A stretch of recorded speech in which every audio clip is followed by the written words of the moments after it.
There is an endless sea of podcasts about entrepreneurship. Talking about it, but not living it. We live it every day. This is Inside the Wolf's Den, an entrepreneurial journey with Shawn and Joni Wolfswinkle, talking about real estate investing, but also encompassing general subjects in regards to owning small to medium-sized businesses. And of course, all the struggles that business owners must overcome to be successful. This is Inside the Wolf's Den, and this is Shawn and Joni Wolfswinkle. Welcome back to Inside the Wolf's Den with your hosts, Shawn and Joni Wolfswinkle. Today we have a special guest with us. We have Brian Trippe. Brian, how are you doing today? Doing very well. I'm so excited and honored to be here. We are excited for you to be inside, actually not in that side of the Wolf's Den, but hey, virtually, the same thing, right? We were just talking about that, right? That we never officially met, but Joni says you guys have we're met. Great friends. You guys are on best social friends. Media. So I guess that. So you're, we're honored to have you, and thank you for doing this. And we're looking forward to hearing your story and learning more about you. So. Absolutely. So just a little bio on Brian. So Brian Trippe is a real estate entrepreneur from Birmingham, Alabama. Brian has over 500 real estate transactions under his belt since beginning his investing career in 2012. Specializing in wholesaling and creative finance. In 2017, Brian started a real estate investors association in his hometown of Birmingham, Alabama, which quickly grew to one of the largest in the country. The Real Estate Investing Live meetup brand has expanded beyond Birmingham and is currently in multiple locations throughout the country. In addition to running Alabama's largest real estate club, Brian has written a book called Nothing's for Sale that talks about how to dominate your local real estate market, even if you have no experience. His second book, The ROI of Life, comes out later in 2021 and will focus on how to build a network that will produce cash flow for a lifetime. And not to mention, Brian is also extremely active, which motivates me all the time. So excited to get to know you more, Brian. And I'd like to start off by maybe telling us a little of your story. You know, we kind of heard a little bit of it, but I would like to know more in detail how you got started. Yeah. Well, again, thank you guys so much for having me. I'm honored. I was kind of following you guys on social media for so long, as you mentioned. And I remember when you started the podcast, and I always get excited when people start podcasts. So I'm glad you've been doing it for so long. It's what, going on a year? We're over a year. Yeah, over a year. And it's, we've been consistent with it, and it's been great. Yeah. We've had amazing guests like yourself on here. So yes, it's been good. Well, it's awesome. It's an honor to be amongst the guests I've seen that you've had. So just very quickly on me, I got my start in real estate in 2012 through Rich Dad Education. Mm-hmm. I won't say anything bad about them. I don't have a whole lot of good things or bad things to say about them. Kind of neutral. I never even heard of wholesaling, never heard of how you could creatively invest in real estate. And it was just really interesting to me. And I think that's one of the big things when you're getting started. If you don't have a passion and a love and a desire to learn and to do it from the very beginning, it may not be for you. Right. I was on fire from the first day. I got this book at the conference, and it's up here on the shelf somewhere, but it was called Find It, Close It, Profit. And it was like it was like a big workbook. Nice. It was 150 pages. I read that in one sitting. Wow. I couldn't get enough of it. And I left that. There was a 3-day boot camp. I'm sure y'all know how Rich Dad and a lot of the seminar companies kind of do it. I left that 3-day boot camp. 45 days after I left the boot camp, I did my first deal, really just me, just researching it and just taking action and failing every way you could possibly fail, by the way. Mm-hmm. And I made $10,000 on a wholesale deal 45 days after I left that boot camp. Wow. And it completely changed my life. And not necessarily from the money standpoint. It wasn't really about the money. It was about the fact that I did it. Mm-hmm. It worked. It wasn't a scam. It wasn't you hear all these stories about people doing something and they've done, you guys have been super successful at real estate, but that's you guys. that's an anomaly. That doesn't happen to everybody. Well, it kind of proved to me that anyone can do this. I came from a very modest, beginnings and background, and didn't have a whole lot growing up. And $10,000 to me, I'd never made that much money in kind of one chunk like that. And it just, for me, it was, wow, it was a total mindset shift. How'd you come over those fears? Sorry to interrupt you. Yeah. Like, I think because a lot of times we have a lot of newbie investors that I think that listen to this, and they always like struggle with that. Like, they might read a book or two, but it seems like that comes, I don't know, for you, I, and Joni, like, it seems like, we just take action. We make a ton of mistakes. We just, I don't know if we're naive or we're just. And that's it, taking action. I think, so many just, they read the books and they, sign up for every boot camp that they can and get all the education, but then they don't do anything with it, right? So I guess, how'd you come over those fears, or did you just, was that just your nature, just to take action and kind of fail through it, or? Nope. Wasn't at all. Yeah. I was the 30-year-old living in my dad's basement playing video games till 4 o'clock in the morning. No ambition, no purpose. Lost. I had a college degree, didn't know what to do with it. Completely lost in life, and this thing just kind of fell in my lap. And again, I think it all started with a passion. And with a like a desire. Like, I think I could do that, and I tried, and again, I kept failing, but it was almost like a fear of not being able to do it. It was almost like I had this fear inside of me of, like, I have to make this, like, I don't have anything, like, I have nothing on the horizon. I don't like this, like, I don't know. It was like a desperation for me. And a lot of times, Shawn, I think people get to that place in their life where one of my great friends and even mentors used to tell me, rock bottom is the firmest of foundations. Yeah. And it sounds terrible to be at rock bottom, but I kind of inside in my soul and 30 years old, really nothing to show for my life, to be honest.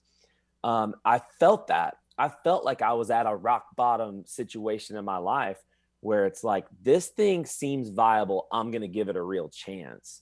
But, and then since then, I didn't have this mentality at the time, but since then I've kind of developed the mentality just over time of failure is not fatal. It doesn't have to be fatal. Everybody fails. You almost have to fail. And there's books and I think it was The Slight Edge. There's a book I've read in the last few years where it's like, you can fail, like you should double your fail rate. Like, the book literally says that. How much are you failing right now at what your efforts are? And if you're failing, double it, double the fail rate. That just means take more action, do more, don't settle. I remember doing that deal where I made $10,000. Oh my gosh. I don't do this now. I just didn't know any better. I was lying to the seller, saying, I'm the buyer, I've got the money and I'm doing this. I was lying to the end buyer on this wholesale transaction that, it's my property. We're going to, I'm about to buy it. I'm going to resell it to you, which was kind of true, but I used an attorney that had never heard of wholesaling before. I literally had to teach them wholesaling. You don't, and listen, whatever you do with real estate, you don't necessarily want to get in a position where you are kind of counseling the counsel. You don't want to be doing that. No. But through all those mistakes and everything that I did, at the end of it, I literally had a check in my hand for $10,000, and it just changed everything for me.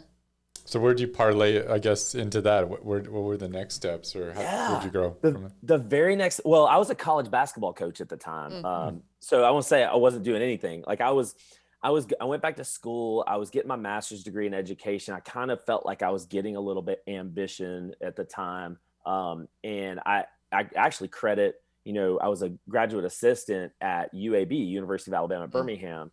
And the coach at the time was really just became a father figure to me, taught me work ethic. Again, 30 years old, I don't know what work ethic is. Taught me work ethic just by being around him and just by being around the team. So anyway, I was part of a college basketball team. And that happened. I did that deal in October of 2012. I was gone for the next 6 months coaching basketball. When I came back at it, I took that money and I parlayed it into, I bought my first property. In Birmingham, Alabama, I bought a property for $2,000 Wow. in the worst part of Birmingham, obviously. And the house was like falling apart. Bought that property and I sold it like immediately, like within a week or two. I sold it for $2,000 down and something like $400 and something dollars a month for 5 years. So I got all my money back and I started getting monthly rent payments without having to pay taxes or insurance, or I didn't have to fix the property up because I didn't own it. And so that's when I started to learn these creative strategies. And then I ended up buying a 6-unit after that. And again, didn't have the money. I didn't have any money and I had terrible credit. So I had to try to figure out these creative ways to I knew I wanted to be a real estate investor. I knew I wanted to do real estate. So I had to try to figure out these creative ways. So I ended up getting a 6-unit, took that $10,000, put it down, creative financing. I ended up fixing them up one at a time, just as rents came in, and got them all fixed up. I ended up selling that, making a good profit. And then I didn't have any money. So I started wholesaling. I didn't want to wholesale because as a wholesaler, you're a marketer. You're not a real estate investor. You're a marketer. So I didn't want to do that. I don't want to wholesale. I want to be a real estate investor, but I didn't have any money. So I started wholesaling, built a really big wholesaling business here in Birmingham, and just kind of started buying properties from there. And that's kind of how I got started in real estate. Little by little, chipping away at it, not getting rich quick. You're not going to get rich quick in this business. You're just kind of chipping away at it, learning the business. And before you know it, people are asking me what I'm doing, how I'm doing it. And again, I have a master's degree in education. I used to be a coach. All along, I felt like I wanted to teach and coach. And I kind of got into it from a real estate standpoint. So that's kind of cool. Do you still specialize a lot in creative financing? Is that still a big part of your business, or even today? I don't do a ton of real estate anymore. Okay. I kind of learned, I used to say I love real estate. I used to say that all the time until I got challenged and by some people I love and that I'm close with, and mentors of mine. Like, I love real estate. And I think sometimes we trick ourselves into thinking that we love something, but we may not love that thing. We just love what that thing does for us. That was me. Like, real estate is a great vehicle. Yeah. And I still, I'm investing. I'm not really doing the day-to-day, like trying to wholesale and I'll do some creative stuff here and there. I'm not really doing a lot of that. I don't like that. That's not really my skill set. Doesn't get me fired up in the morning. Some of this other stuff that I'm up to today does. So again, I'm just trying to find things that work for me. But in the beginning, I think you have to. Real estate can be that vehicle for so many people. And you have to kind of, if you've identified real estate as your vehicle, then you got to kind of go all in with it. And because that's where the money is. Yeah, absolutely. So what are you doing? Can you update us on what you're doing today and kind of what does get get you fired up now? Like, I have my own podcast. I do a lot of my own video stuff. I'm working with people all over the country, helping them start local podcasts, helping them start local meetup groups, because I've done all that here locally, and working with great people. That's my number. Like, I get asked, who's your avatar? Who's your customer? My customer is great people.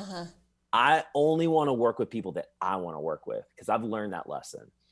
Just because someone has money to work with me, I want to work with great people who are excited about what it is they're doing, what I bring to the table. And so I've really just kind of played a consultant role through REI Live, my company, Real Estate Investing Live.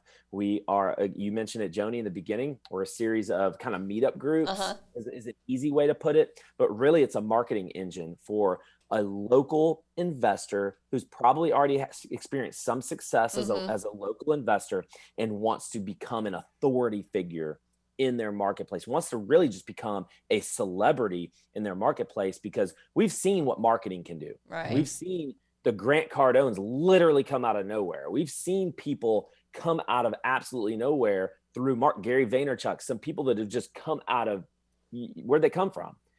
Marketing, perception, all this stuff. So I teach people how to become a local authority in your marketplace to dominate your marketplace through getting more seller leads getting coaching clients if you want to coach, if that's what you want to do.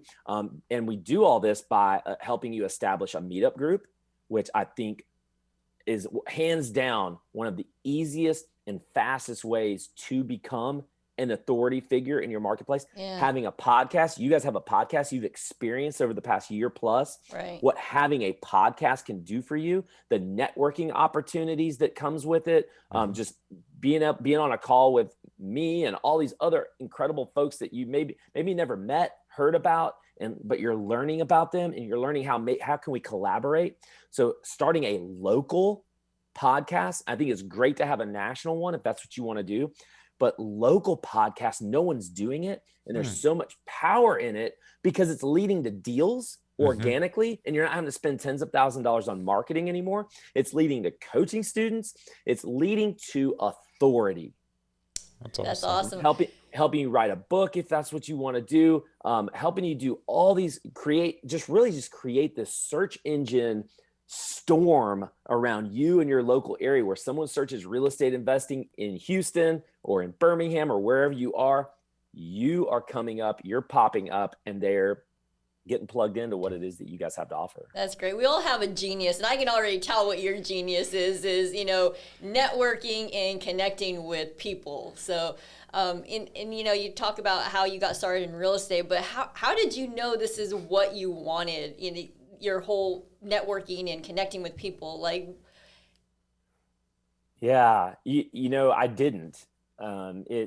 You just mentioned, we all have a genius. Yeah. It really took some people that saw it from the outside and almost like reaffirmed it. It's like, I kind of see that I have this skill, but I don't know how to, we've heard your network is your net worth, right? How many times have you heard that statement? Yeah. A million. What does it mean? What does it actually mean? Is it literal? Yeah. And if it is literal, how can that work for me? So I was kind of struggling with that.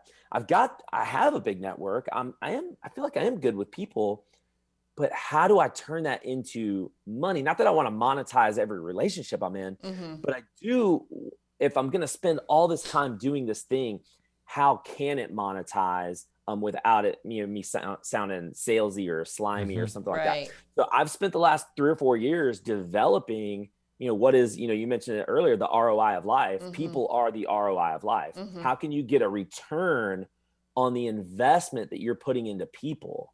And not just from a business standpoint, like you're running a team and they're a part of your team and you're running a business, but from a networking standpoint, how can you build this network to where it can actually produce collaborations, business opportunities, and actual monetary value where it's win-win or no lose, which I like. If I present you a situation, Joni and Shawn, I present you a situation or opportunity where you can't lose, and it could only benefit you.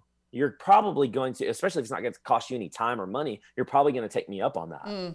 If you can't lose and you can only benefit from it. So I try to figure that out. I've had incredible people that you guys, I know that speak into my life and say, hey, you're great at this.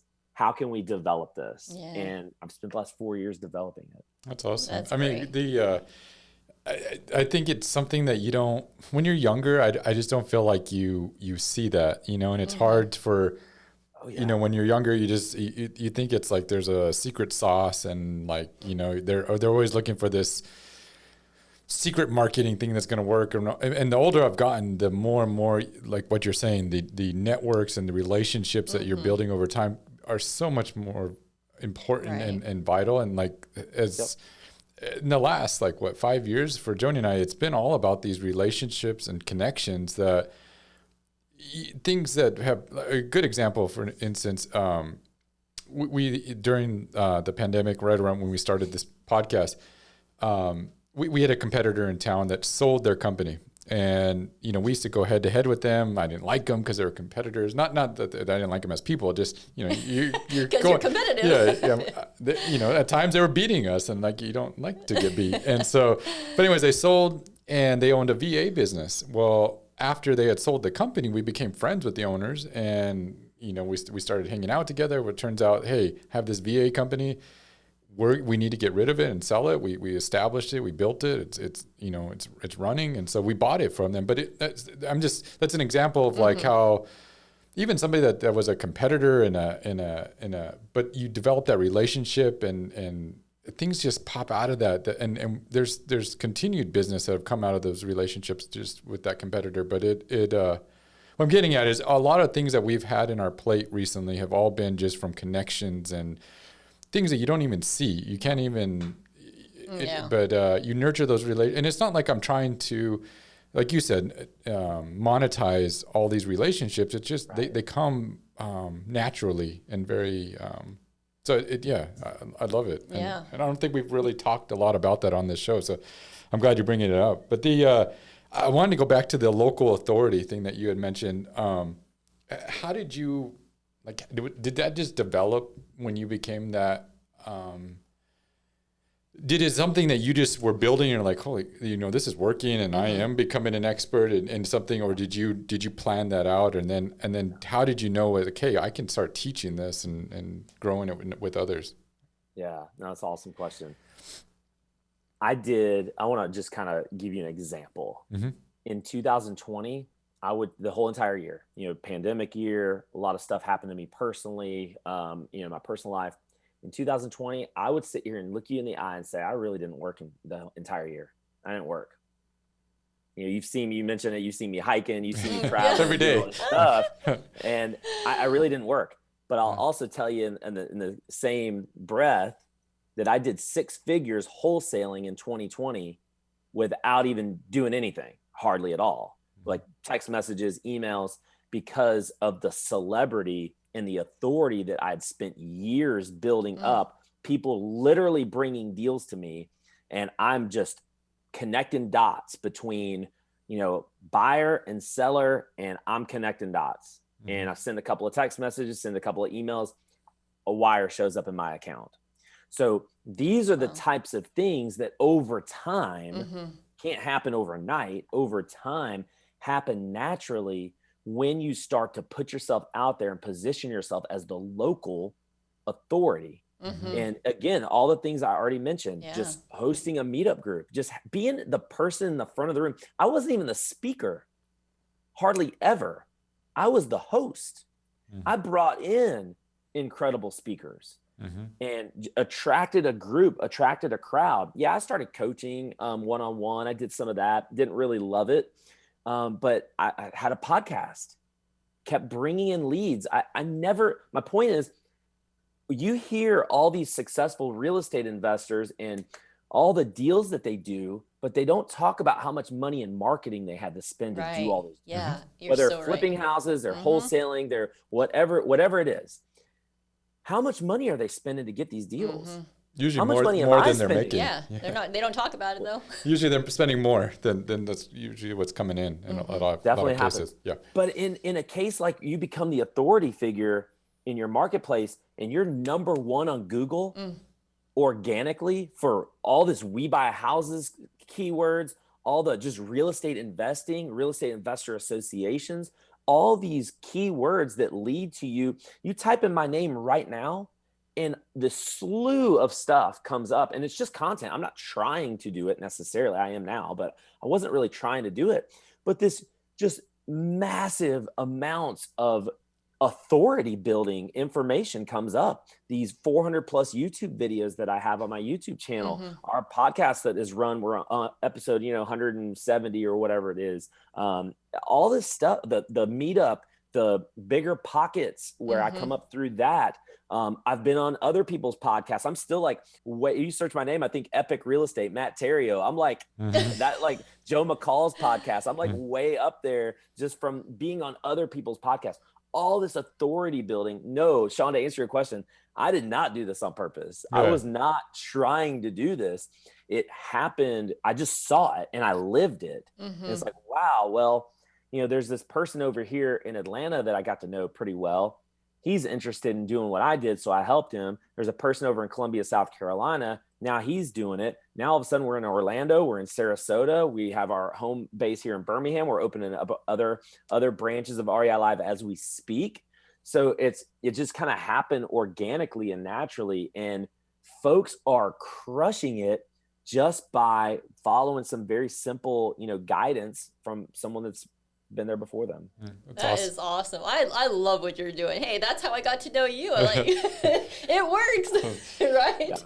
Yeah, I got to give Joni a lot of credit and Brett even, because this is something like all that. Joni is really the one that's been pushing a lot of this, doing what you're doing, what you're speaking about becoming an authority and doing all that.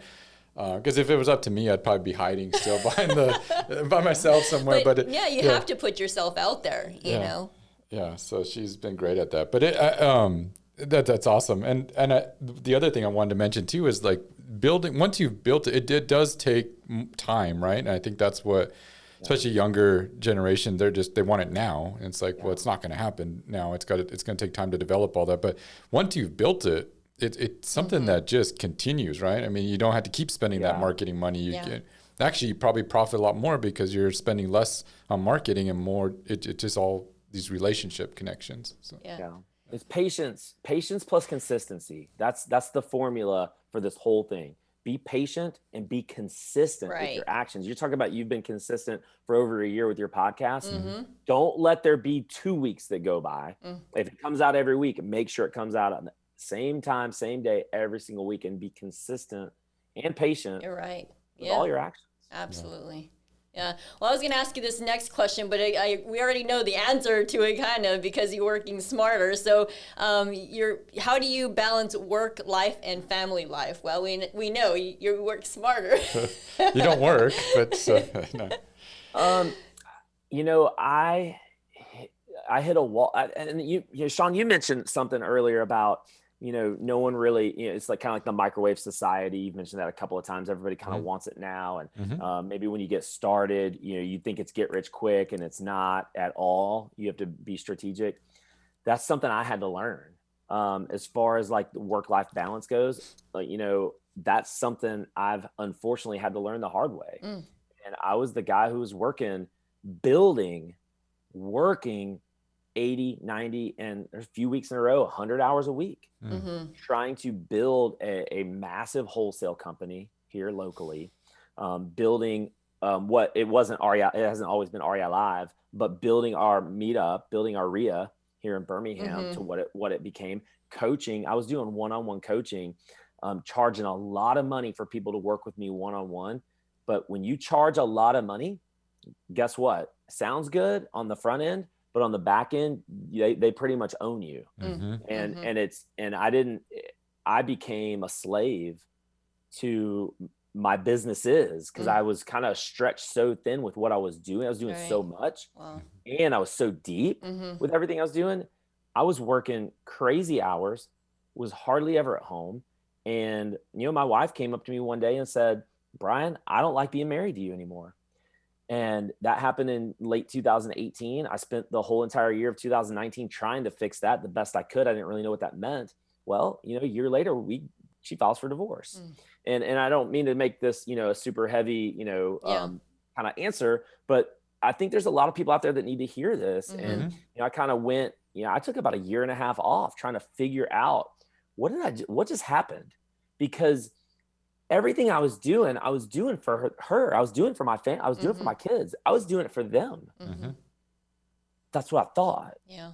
That was the lie that I bought into. And I think a lot of entrepreneurs buy into, based on just people I've talked to. It's a lie. You think you're doing it for them, but you're doing it for you. It's an ego thing. And for me, like, why was I building what I was building? Yeah. Why was I building it so big and so ridiculous? It didn't have to be that way, but I made it that way because I thought that that's what I was supposed to do. I was living someone else's dream for what my life was supposed to be. I was literally doing what someone else thought my life should look like. And so that sounds good to me. I'm just going to do that and keep doing that. I had no real direction, no real vision I was just bigger. Go. And it cost me, and it cost me a lot, unfortunately.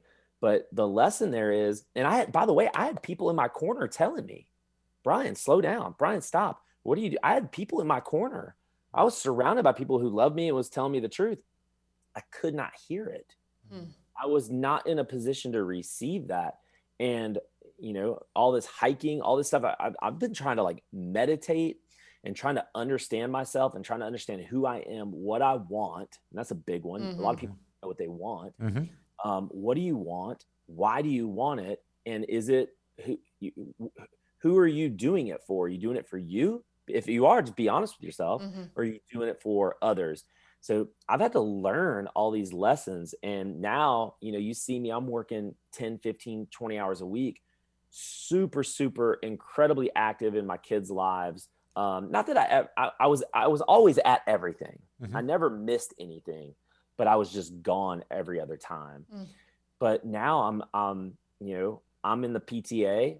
That's awesome. I'm driving them to all their activities, and I'm literally sitting there at everything. And I won't miss a practice. I won't miss the teacher. There's a parent teacher night coming up here in a few days.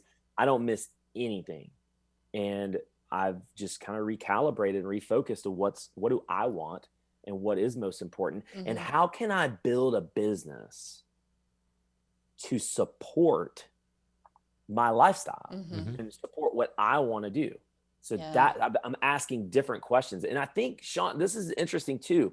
In the beginning, you do have to work. I don't want to sit here and try to kid people that you can, build, at least get started and learn real estate by working 10 hours a week on top of probably you have a full-time job anyway. You do need to put in a lot of work. Correct. I was continuing to build something that just didn't need to continue. I should have just kind of stopped and been content with, like, there does come a point to where there is too much. Yeah. It does become too much. And why are you doing this? But in the beginning, I think you do need to work, but work-life balance though, people have to really understand this. And, I've had conversations with folks that you guys know, like Jason Medley, where it's like, I can't have these conversations with my normal friends because they're just sitting here like, well, oh, woe is you, Mr. Millionaire. You feel bad because you're not always there. You feel, you have emotional. You can't have these conversations with certain types of people. You have to have these conversations with people who are in it. And if you are experiencing this right now, I just want to encourage you to slow down, encourage you to start asking some of these questions I was asking myself after, unfortunately, it was a little bit too late. Start asking yourself these tough questions. Why are you doing this? Who are you doing this for? And I think it's really easy, Shawn, to lie to yourself without even realizing you're doing it. That's all. I think what you just said there, I needed to hear that myself because, as entrepreneurs, you keep going, like, for what though?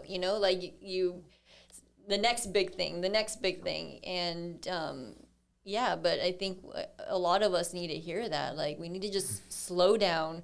What are our priorities in life? Yeah, no, I appreciate you being really vulnerable, and I think that's the key to really great podcasts is when people are really vulnerable. Because social media is made up of nothing but everybody's good side in majority of the times, and so it's like I love podcasts where people can really tell you real life example, because we all go through struggle. We're all human. And so I appreciate you sharing that and being open like that, because people do need to hear that. And I love there's multiple takeaways, and people should rewind and listen to that again. But, one of the things is, I think there are times in your life where you are unbalanced to build something. It's just, a lot of times we get fed into that. You just got to keep feeding that, and eventually it has consequences, like you're saying. And if you don't slow down and evaluate that sometimes, and maybe switch that balance to something else, like your family, or now that you've provided a good income and you provided security and all that, now it's maybe you need to switch some goals. So I loved all of it. Yeah. And so I appreciate you sharing with us, and that leads into, I think, a great question, and you've had a lot of experience mentoring and helping other investors getting started. So share with us, in your personal opinion, if somebody is just looking to get into investing in real estate, maybe looking at this as a career, how would you recommend to get started and the best path to success? Yeah. First and foremost, it's a great question. It's probably the number one most asked question that I get. I think a lot of people get. Number one, so I've given this a lot of thought. This is the only reason I said that. Number one, you have to start devouring information. And you're not going to retain hardly any of it, but you need to start devouring podcasts, books, YouTube videos to see if it's something that's viable that you are interested in. If you find yourself watching, just going from video to video to video, YouTube is suggesting I hit this and watch this and watch this. And I listen to this podcast, listen to, the Wolf's Den podcast. I can't get enough of it. I want to keep listening to it over and over and over. And I've read this book and now I'm getting this book and now I'm getting this book. I just can't get enough of it. I think that's number one. That's the test. You have to kind of test. Is this something I even want to do? And it can't be, well, I guess it could be, but just to start getting into real estate just for the money, it's not going to last. You might be able to do a deal or two, but you're going to spend a lot of time and probably a lot of money just to find that you've only maybe done one deal. So the first is the test. You got to see if it's something that's viable for you. And then if the answer is yes, then you got to start meeting people. So I recommend going to your local RIA. If you're here in Birmingham, I hope you reach out to me and I hope you come to ours, REI Live, Real Estate Investing Live. Also, if you're in Atlanta, Columbia, some of our other locations, but go to these meetup groups, search for real estate investors associations, go to meetup.com and search for real estate groups and just start meeting people. You're not going to know what to say. You're going to be uncomfortable. You got to get out of your comfort zone. You just got to start going. Even if you're an introvert, you have to keep going. And I remember when I first started going, the first 6 months, no one even said a word for me. I just sat there and I just listened to the speakers and I hardly spoke to anyone. And that might happen to you. You just got to keep going because you're interested in it. So you're going to keep going. Then you're still interested. You're still in it. Now you want to start taking action. I don't recommend you get a mentor off the bat. I don't recommend that you pay money for a mentor right off the bat. This is what I recommend instead. And this is gold. And I hope some of you guys are out there kicking the tires. Maybe this is for me, maybe it's not. You need to figure out what your skills are. Who are you? Have great self-awareness. Who am I? What am I great at? And what am I terrible at? If you identify what you're great at, I'm going to give you an example here in a second, but if you identify what you're great at, use that skill to offer that skill to someone who's already successful at real estate in exchange for, hey, let me ride around with you. Let me learn real estate. Let me learn how you did it. And I'll give you a perfect example. When I got into real estate, I knew how to edit video. I was a video coordinator for a college basketball team. I was recording their practices. I was learning how to edit video. I was very good at it. This is 2012, 13, 14.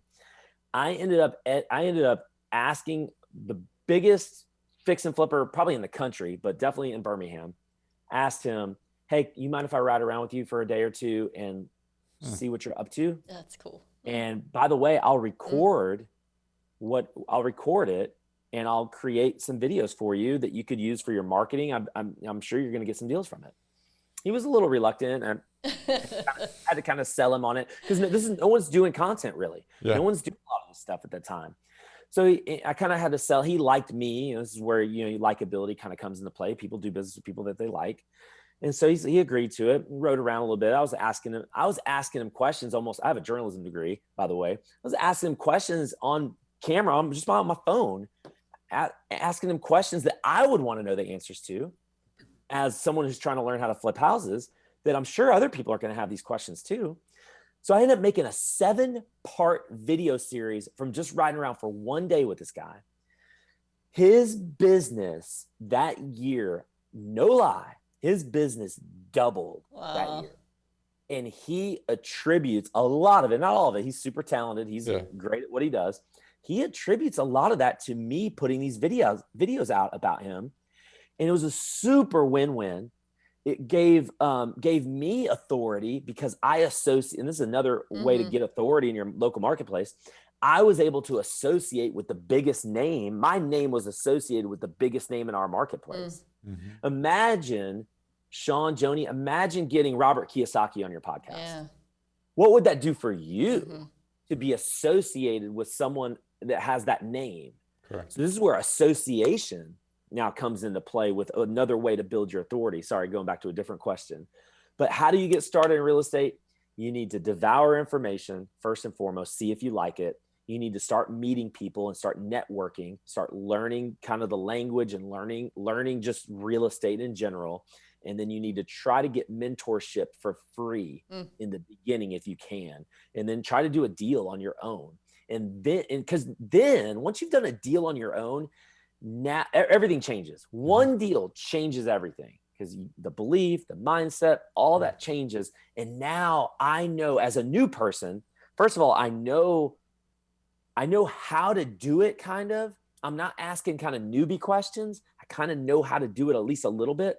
And now I've had very specific questions for me to ask a potential mentor. I have a very specific mentor I'm looking for. I don't want just someone who says he coaches brand new people. I want someone who can coach me in my specific situation with what I want to do and how I want to do it. Teach me how to do this. And I want to go find someone now that fits what it is that I'm looking for, that's proven, and that also has the lifestyle I want as well. So that's kind of the 3-step process in getting started in real estate. Love it. I love your energy, Brian, your passion. So for those listeners out there, you need to rewind this a couple of times. There's tons of value that Brian just added here today. That was probably the best response we've gotten to that question. Absolutely. That's good. Yeah. Thank you for that. Just any current books that you're reading that you would recommend? I do want you to talk about your book. Man. Oh yeah. Books I'm reading. I haven't read a real estate or a business book in about a year and a half. Really reading a lot of mindset, a lot of growth, a lot of, I'll tell you, sales, because we're all in sales. Right. At the very least, we're selling ourselves, right? You woke up this morning, you took a shower and you got dressed and you look nice.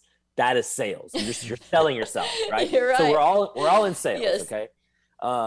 So I'm reading a lot of books that aren't really sales books, but they're relationship books.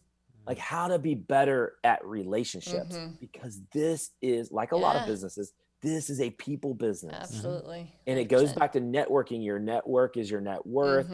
And I've got some ways that you actually define that. We put definitions to that phrase. But if you're going to do that, you need to be great with people. You need to give more than you receive. Right. There are a lot of just psychological things.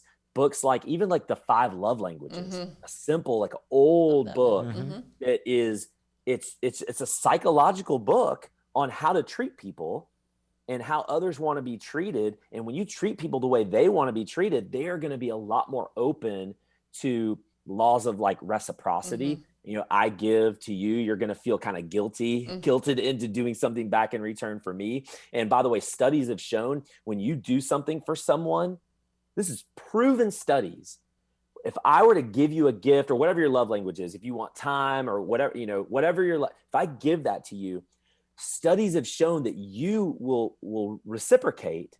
You'll give back to me almost double in value what I did for you, because there's a guilt component there. It's like, you ever held a door open for somebody and they walk through it, but you're like at a restaurant, there's like 2 sets of doors. They're going to hold the second one. They feel guilty. They're going to open the door up for you and you're going to go through next. Yeah. That stuff is so true in business. And if you can kind of learn like the 5 love languages, or the book that really puts the love languages on steroids, which is probably my favorite book, is a book called How We Love. I've never read that one. It's a business book disguised. It's a relationship book, but business is relationship. People do business with people they like. I'm going to overpay for a property. I'm going to overpay. I know you guys run property management. I would pay 11%, 12% just to work with you guys, because I like you and I want to be around you and I want to do business with you. People overpay. Studies have proven this, to work with people that they like and that they trust. So how do you develop know, like, and trust? How do you develop that? Go back to read Carnegie, go back to read like some of these base foundational books. It's dealing with people, remembering people's names, being good to people, having a smile on your face, having passion and energy when you speak. All these simple things develop likability. and people want to do business with people that they like. Yeah. So anyway, you want to learn business, you want to learn entrepreneurship, you want to learn sales, you need to learn people. That's awesome. That's great. Awesome. So, I mean, when does your book come out? He has one already out, Nothing's for Sale, right? And then you have one that's coming out. Yes. ROI of Life. It's written, it's done. I'm kind of reorganizing some stuff, putting some extra stuff in. I'm hoping to have it released at the very end of October of 2021 of this year. Okay. Because got a couple of conferences coming up. I'm going to give it away. I like giving stuff away like that. So if that's, be on the lookout for that. It's again, the subtitle is How to Cash Flow Relationships That Will Last a Lifetime. How to cash flow your relationships, not to try to use people, but again, doing these things, these simple things, giving so that you can receive, just being a good person, to be honest, but learning how to do it strategically, how to strategically network. We didn't even get into all that. We didn't even get into networking, which I know we got to go. We need another podcast to get into. We got to get into networking because there's some very specific strategic things that you can do right now to literally double your revenue. You will double your revenue right now if you learn some very, very simple strategic things that you can do right now in your business. Well, they got to get your book when it comes out. So if you want to learn about networking, it'd be on like Amazon. They can order it. Yeah. Yep. Awesome. So how can they get involved with you, Brian? I don't have anything to sell. You mentioned my previous book's called Nothing's for Sale. I don't have anything for sale. If you want to get connected with me, you can reach out to me on social media. I'm on Instagram, Facebook. Just find Brian Trippe. You type my name into Google, I'll pop up. And your podcast, it's right now we do video only, and we are on your YouTube channel, the REI Live YouTube channel. So look us up on YouTube. I've got scores of videos on there. Everything from how to get started to, hey, I'm already got a thriving wholesale business. I have a thriving business. How can I build systems and teams? So we kind of have run the gamut for anything and everything real estate related. So. Awesome. For sure. Great. Well, thanks so much for all the value you added to our listeners today. Thank you for being on here today. And thank you for being vulnerable and open. And so it was great. And so we got to get you back to talk about networking once your book comes out, so we can really highlight it. That'd be awesome. Let's do it. Thank you guys so much. Y'all are awesome. I've been following you on social media for so long. We have so many friends in common. It's awesome to finally get to speak with you guys. Absolutely. Thank you. Thanks again, Brian. You've been listening to Inside the Wolf's Den, an entrepreneurial journey with Shawn and Joni Wolfswinkle. Tons of entrepreneurial podcasts are out there. Talking. But Joni and Shawn are living it every single day. Their portfolio now includes many franchises and medium-sized businesses. We talk about the trials and motivators of successfully running a business. Join us again soon for another podcast. But until then, reach out on the website at InsideTheWolfsDen.com, on Facebook at Inside the Wolf's Den, on Instagram at Inside the Wolf Den. We'll see you again soon. This is Inside the Wolf's Den. We'll see you next time.